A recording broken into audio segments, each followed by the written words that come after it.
Dmitry Ivanov, um nome que ecoava pelos corredores do poder como uma sentença de morte.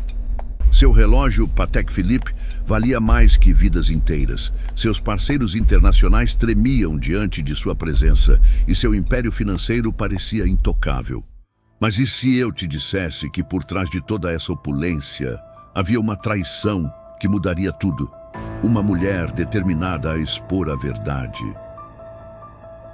E um segredo envolvendo a lei Magnitsky que transformaria o predador em presa? Esta é a história real de como um império construído sobre mentiras e sangue desmoronou em questão de horas, como a arrogância se tornou lepra social e como a justiça, às vezes, vem das mãos mais improváveis. Prepare-se para conhecer a queda de Dmitry Ivanov, onde cada segundo do seu precioso relógio contava para o fim inevitável e onde uma lei internacional se tornaria sua sentença final. O relógio Patek Philippe Grand Complications, de edição limitada em seu pulso, com o brilho do ouro e dos diamantes, parecia zombar do próprio tempo, como se ele, Dmitry, o controlasse. No zênite de seu império financeiro, sua risada profunda e autossatisfeita ecoava levemente enquanto ele se deleitava com a adulação de parceiros de negócios internacionais, investidores de fundos soberanos do Oriente Médio, magnatas da tecnologia do Vale do Silício e figuras políticas de alto escalão da Europa, todos pendentes de suas palavras. O ambiente era uma sinfonia de opulência. O som rítmico de talheres de prata batendo em porcelana fina de Limoges, o tilintar cristalino de taças Baccarat e o murmúrio poliglota de conversas em inglês, mandarim, árabe e russo. Dmitry não estava apenas fechando um acordo multimilionário de infraestrutura global. Ele era reverenciado, o epicentro de um universo de poder, influência e capital que transcende fronteiras. Um rei em seu trono dourado. Com um gesto arrogante, quase um aceno real, ele pediu a conta. Seus olhos, acostumados a ver o mundo se curvar, mal registraram o garçom. Pálido, as mãos tremendo enquanto manuseava o terminal de pagamento. Dmitry entregou seu cartão de platina exclusivo, um American Express Centurion, de metal sólido, frio e pesado, símbolo de seu status intocável. Para ele, aquele cartão era uma extensão de sua vontade, uma chave mestra para o mundo. Uma ordem judicial internacional, uma Global Asset Freeze Order. O mundo de Dmitry, furioso, mas em um estado de pânico visceral, está em sua suíte presidencial. O luxo ao redor, o mármore polido de Carrara, as obras de arte caras de artistas renomados, a vista panorâmica da cidade que antes lhe parecia um troféu pessoal. Agora parece zombar dele, um lembrete cruel do que ele está perdendo, do que já perdeu. Cada objeto de valor parece gritar sua iminente ruína. Ele corre para a mesa de centro, onde seu laptop de última geração está aberto. Seus dedos, antes firmes e decisivos, tremem incontrolavelmente, enquanto ele tenta acessar uma de suas contas offshore mais secretas. Ele digita senhas complexas, a cada caractere, uma oração silenciosa. Impossível. Isso não pode estar acontecendo. Eu sou Dmitry Ivanov. Eu sou intocável. A tela pisca. Acesso negado. Uma mensagem de erro genérica. Error 403. Forbidden. Mas que soa como um veredito final. Não é um erro de conexão, mas uma recusa explícita e deliberada. O suor escorre por sua testa, molhando os fios de cabelo que caem sobre seus olhos. Ele tenta seu e-mail corporativo. Conta desativada, exibe a tela, seguido pela frase fria e impessoal. Your account has been suspended due to security concerns. Dmitry sente o coração disparar. Ele tenta respirar fundo, mas o ar parece pesado, como se a própria suíte estivesse conspirando para sufocá-lo. Desesperado, ele pega seu smartphone. A tela vibra incessantemente com notificações de notícias urgentes, sanções globais contra oligarcas russos e congelamento de ativos de figuras-chave. Ele tenta acessar suas redes sociais. Perfil removido. Sua existência online está sendo apagada em tempo real, como se nunca tivesse existido. Em um acesso de raiva cega, Dmitry grita e joga o laptop contra a parede de vidro temperado da suíte. A tela se estilhaça em uma teia de rachaduras, refletindo sua própria mente fragmentada, seu mundo em pedaços. Ele pega o telefone de linha fixa, uma relíquia de um tempo mais simples, e disca o número de seu gerente de banco em Moscou. A chamada não se completa. Linha ocupada. Ele tenta novamente e de novo, com uma urgência crescente. Nada. Apenas silêncio. Dmitry coloca o telefone de volta no gancho, as mãos tremendo. Ele olha para o relógio Patek Philippe em seu pulso e o tira, colocando-o sobre a mesa. Ele observa os ponteiros girarem, mas enquanto ele olha, o relógio para. Até o tempo me abandonou. O silêncio na suíte é absoluto, opressor, carregado com o cheiro de sua própria ruína. A redação está impregnada com o cheiro de café velho, papel e dezenas de computadores. Helena Petrova, 30 anos, com olhos cansados, mas incandescentes de uma determinação quase febril, está sentada em sua mesa, um oásis de caos organizado. A parede atrás dela é um mosaico frenético de sua obsessão. Fotos de oligarcas, com rostos marcados por círculos e setas, recortes de jornais antigos e novos, transcrições de áudios, mapas de rotas de dinheiro desenhados à mão e fios vermelhos conectando nomes, empresas de fachada e eventos. No centro dessa teia, uma foto de Dmitry Ivanov, sorrindo ao lado de seu amigo traído, Sergei Volkov, 40 anos. Cada fio, cada recorte era uma peça do quebra-cabeça. Mas havia algo mais, algo pessoal que me impulsionava. A história de Sergei era a história de muitos, inclusive a do meu próprio pai. Helena está ao telefone, o aparelho pressionado contra a orelha, a voz baixa e urgente, quase um sussurro rouco para não ser ouvida pelos colegas. E você tem certeza de que foi Dmitry quem o entregou? Que ele forneceu os dados para a operação de Asset Sager que levou Sergei à prisão? Não pode haver dúvida. Sergei confiava nele, Helena, mais do que em qualquer um. Ele o chamava de irmão. Dmitry era o padrinho de sua filha, Helena, o padrinho. Ele tinha acesso a tudo, a cada segredo, a cada vulnerabilidade. Ele sabia onde atacar. A palavra padrinho atingiu Helena como um choque elétrico. Ela anota a palavra em um bloco de notas, sublinhando-a com força, a caneta quase rasgando o papel. A tinta borra ligeiramente. Padrinho. Aquele título, um símbolo de confiança e lealdade transformado em uma arma. A traição de Dmitry não era apenas um crime financeiro, era uma abominação moral.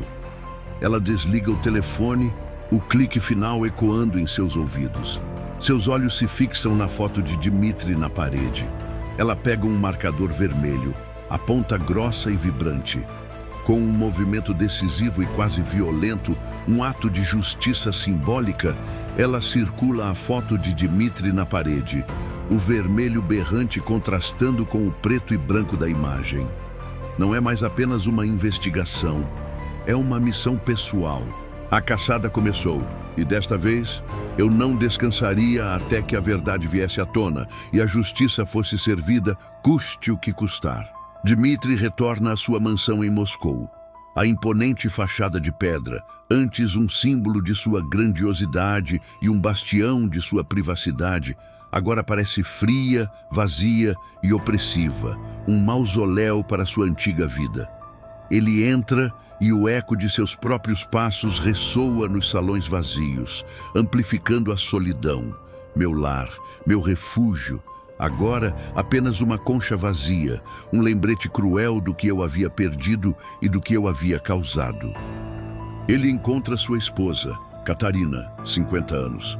elegantemente vestida, mas com o rosto marcado por uma tensão profunda, mágoa e um desprezo recém-descoberto, fazendo as malas freneticamente. Malas de grife, Hermès e Louis Vuitton, que antes eram arrumadas com o máximo cuidado por uma equipe de assistentes, estão abertas no chão. Roupas de alta costura e joias preciosas são jogadas dentro sem qualquer cuidado, como se fossem lixo, objetos sem valor. O som dos zíperes sendo fechados é um ruído estridente em seus ouvidos. Seu filho adolescente, Alexei, 17 anos, pálido, com os olhos vermelhos e inchados de choro contido, está sentado no sofá de couro italiano, encolhido em si mesmo, o olhar fixo em um ponto vazio na parede, como se tentasse se tornar invisível. Ele nem sequer levanta a cabeça quando Dmitri entra. Alexei sussurrando. A universidade cancelou minha matrícula. Recebi um e-mail. Dmitri para, encarando o filho, mas Alexei não olha para ele. Alexei, com a voz embargada. Eles citaram uma cláusula de ética ligada às sanções internacionais contra você. Disseram que meu nome agora é uma responsabilidade de reputação, que eu sou um risco. Katarina se vira para Dmitri, os olhos ardendo com uma fúria silenciosa e um desprezo tão profundo que o faz recuar. Não há mais amor, nem mesmo a sombra de uma afeição. Apenas uma repulsa visceral. Katarina, você não nos arruinou apenas financeiramente, Dmitri. Você nos envenenou. Seu nome é uma doença contagiosa. Ninguém quer estar perto de nós. Ninguém quer tocar em nós. Dmitri tenta falar, mas as palavras morrem em sua garganta. Ele observa enquanto Katarina pega uma última mala, a alça apertada em sua mão. Por um momento ela para, como se fosse dizer algo mais, mas apenas balança a cabeça. Um gesto de derrota e desprezo. Ela sai da sala, arrastando Alexei com ela. O filho, sem olhar para trás, segue a mãe, os passos ecoando pelos corredores. A porta se fecha com um clique final, que ecoa como um tiro no silêncio vasto e opressor da mansão. Dmitri fica sozinho, a imagem da porta fechada gravada em sua mente. Minha família, meu legado, destruídos. Eu era o veneno, e eles, as vítimas. O isolamento começou em casa, o lugar onde eu deveria estar mais seguro.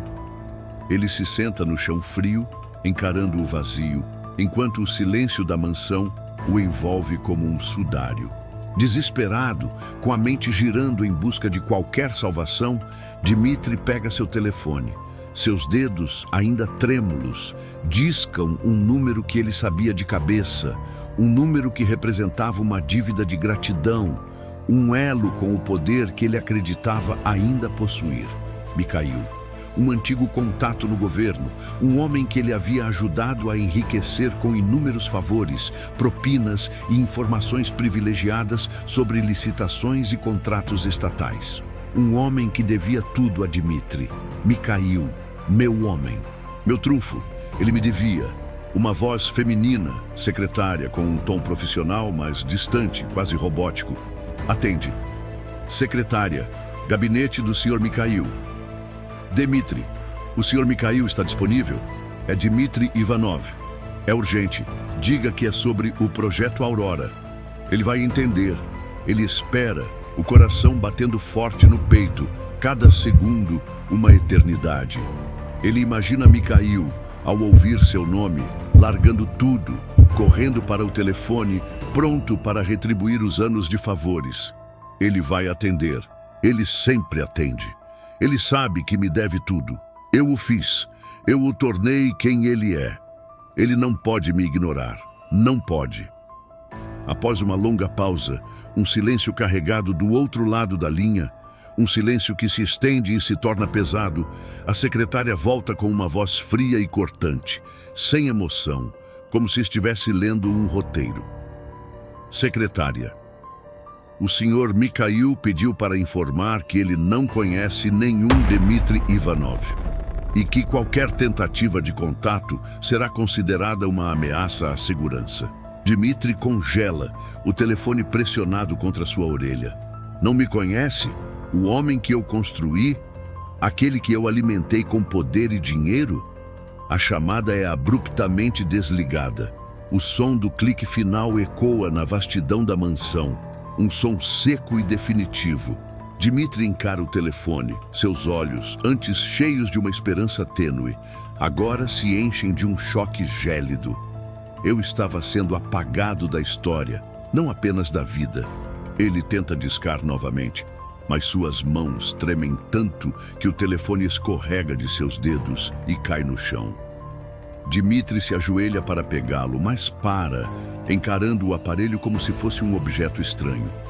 Ele o empurra para longe, deixando-o no chão. Os aliados que eu criei com dinheiro e poder me abandonaram ao primeiro sinal de problema. Eu estou completamente sozinho. A escuridão é quase absoluta, quebrada apenas por um filete de luz lunar. O cheiro de mofo, metal enferrujado e desespero paira no ambiente.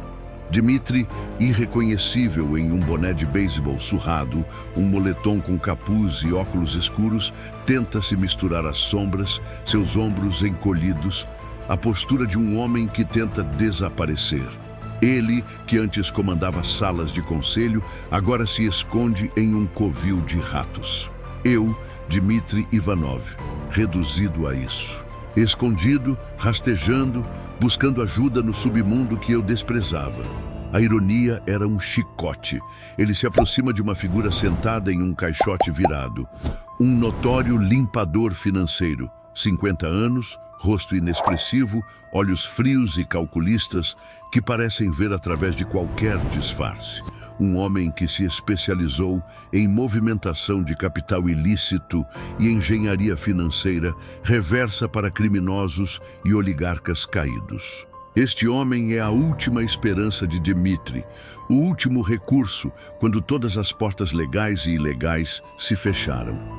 Dmitry empurra uma mala de dinheiro, cheia de rublos em notas de alta denominação, para o limpador. O peso da mala é um lembrete cruel de que, apesar de tudo, ele ainda tinha algum capital físico, mas que agora parecia inútil. Dmitry. Preciso que acesse meus fundos congelados. Há uma comissão generosa, 20%, 30% se for preciso. O que você quiser. O limpador abre a mala, seus olhos percorrendo as pilhas de dinheiro com uma indiferença quase insultuosa. Ele pega uma nota, a examina contra a pouca luz e então a deixa cair de volta na mala. Limpador. Desculpe, Ivanov, mexer com a lei Magnitsky e as sanções globais. Isso é pior do que mexer com a máfia russa. Você é radioativo. Sua risk assessment é off the charts. Ninguém com um pingo de inteligência, nem mesmo aqui neste esgoto, vai tocar em você. És agora um passivo, não um cliente. Dmitry sente o impacto das palavras como um golpe físico. Radioativo, um passivo. Até os criminosos me rejeitavam. Não havia mais para onde correr, ninguém a quem recorrer. O abismo era profundo e eu estava caindo sozinho. O limpador empurra a mala de volta para Dmitry com um chute leve. Limpador, vá embora, Ivanov, antes que alguém perceba que você está aqui.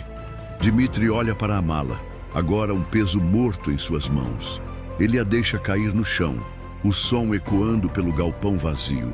O frio do ar úmido parecia penetrar em seus ossos, mas o verdadeiro gelo vinha de dentro. Ele estava verdadeiramente sozinho, um pária universal. Quase escondido em uma viela de paralelepípedos, com mesas de ferro forjado e cadeiras desconfortáveis. O aroma de café fresco e croissants assados tenta, sem sucesso, mascarar a tensão no ar.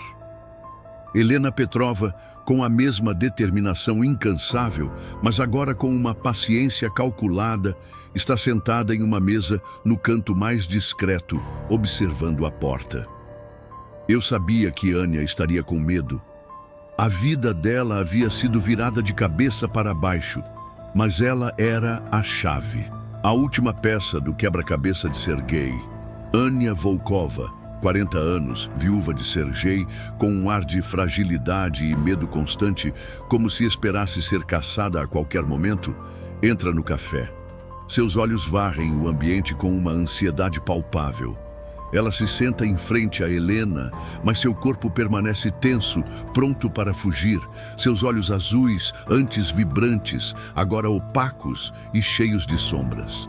Helena desliza uma pasta fina e discreta sobre a mesa, empurrando-a suavemente em direção a Anya. Dentro, não há apenas documentos, mas a história da traição de Dmitri. Fotos de Dmitri e Sergei juntos em tempos melhores, extratos bancários com transferências suspeitas de uma empresa de fachada de Dmitri para contas ligadas à perseguição de Sergei. E-mails criptografados com metadados que apontam para Dmitri como o arquiteto da queda de seu amigo. Relatórios de inteligência que Helena compilou meticulosamente. Anya mal ousa tocar a pasta. Seus olhos fixos nos documentos, uma mistura de horror e reconhecimento em seu rosto. Helena, com voz suave, mas firme, carregada de uma empatia genuína. Eu sei o que aconteceu com Sergei, Anya. Eu sei a dor que você está sentindo. Meu próprio pai foi vítima de um sistema como esse, destruído por aqueles em quem confiava. Eu entendo sua dor, a raiva, a sensação de impotência. A verdade era a única arma que tínhamos. E a dor, a nossa conexão mais forte. A menção de seu pai, uma ferida antiga e ainda aberta para Helena, cria um laço de confiança inesperado, uma ponte de empatia que transcende as palavras. Anya a olha, e pela primeira vez há um vislumbre de algo além do medo em seus olhos. Uma centelha de esperança, talvez. Uma lágrima solitária escorre pelo rosto de Anya. Anya, com a voz embargada, quase um sussurro, como se temesse ser ouvida pelas paredes. Ele nunca perdeu a fé de que Dmitri o ajudaria. Mesmo na prisão, ele acreditava que o tiraria de lá. Ele escrevia para ele, pedindo ajuda, implorando. Essa foi a sua sentença de morte. A fé cega. Ela se inclina e, com um movimento hesitante, mas determinado, puxa debaixo da mesa uma caixa de sapatos velha e empoeirada, amarrada com um barbante desbotado. A caixa parece carregar o peso de anos de sofrimento. Dentro, há dezenas de cartas, papéis amarelados e amassados. A caligrafia de Sergei clara e desesperada, com as palavras carregadas de uma dor profunda, de incompreensão e de uma traição que ele jamais havia processado.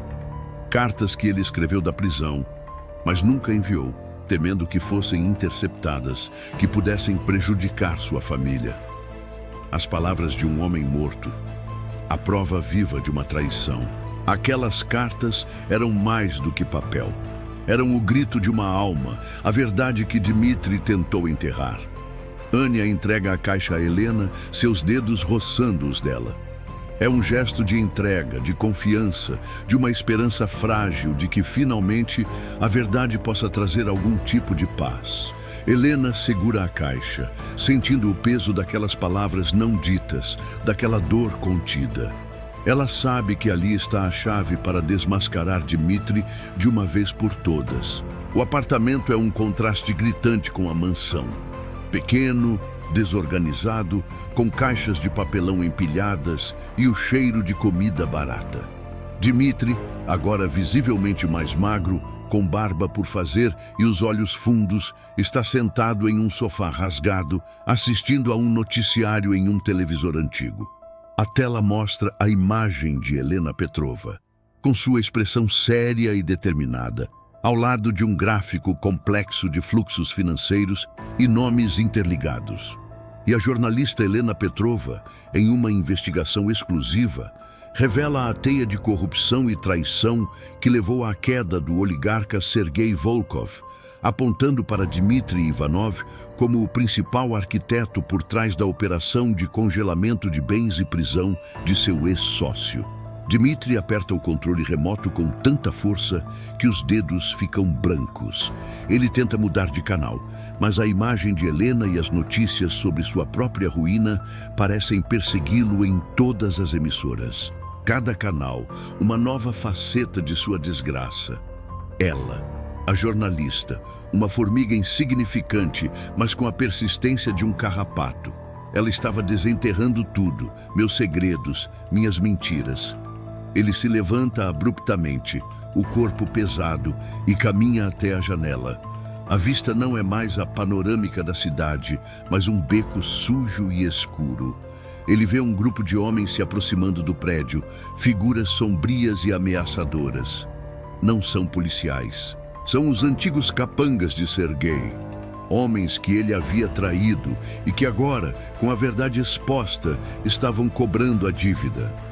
O passado, ele sempre volta para te assombrar. E o meu estava batendo a porta. Ele ouve o som de passos pesados na escada, o ranger da madeira velha, o som de vozes abafadas. O pânico o atinge novamente, mas desta vez é um pânico diferente, mais primal. Ele está encurralado. A porta do apartamento é arrombada com um estrondo. Os capangas de Sergei invadem o local, seus rostos endurecidos pela raiva e pela sede de vingança. Dmitri tenta recuar, mas não há para onde ir. Ele está preso. O capanga com uma voz grave. Sergei mandou lembranças, Ivanov. Ele disse que a fé cega custa caro. Dmitri tenta argumentar, implorar, mas suas palavras se perdem no ar. Os capangas o agarram e a tela escurece. O som de uma luta brutal, gritos abafados e o som de objetos quebrando preenchem o ambiente. A redação está mais calma, mas a energia ainda é palpável. Helena Petrova está em sua mesa, olhando para a parede de sua obsessão. A foto de Dmitri Ivanov agora tem um grande X vermelho sobre ela, um símbolo de sua queda. Ao lado, uma nova foto, Sergei Volkov, sorrindo com a legenda Libertado. A verdade, por mais dolorosa que seja, tem um poder libertador. Para Sergei, para Anya e talvez para mim também. Um colega de trabalho se aproxima com um jornal na mão. A manchete principal é sobre a misteriosa desaparição de Dmitri Ivanov. Parece que Ivanov sumiu do mapa. Ninguém sabe onde ele está. Helena apenas sorri levemente, um sorriso que não é de triunfo, mas de uma justiça fria e implacável. Ela sabe o que aconteceu. Ela não precisa de manchetes para confirmar. Alguns abismos são tão profundos que engolem até mesmo os mais poderosos. E às vezes, a melhor vingança não é a prisão, mas o esquecimento. Ela pega as cartas de Sergei da caixa de sapatos, agora organizadas e encadernadas. Ela as folheia, lendo trechos, e seus olhos se enchem de uma emoção complexa. Tristeza pela dor de Sergei, mas também uma sensação de dever cumprido. A história de Dmitri Ivanov não é sobre a queda de um homem, mas sobre as consequências da traição, a fragilidade do poder e a incansável busca pela verdade. E no final, a verdade sempre encontra seu caminho. Helena fecha o caderno de cartas e a câmera se afasta, revelando a redação movimentada, mas com um senso de paz e propósito. O ciclo da traição foi quebrado e a justiça, à sua maneira, foi servida.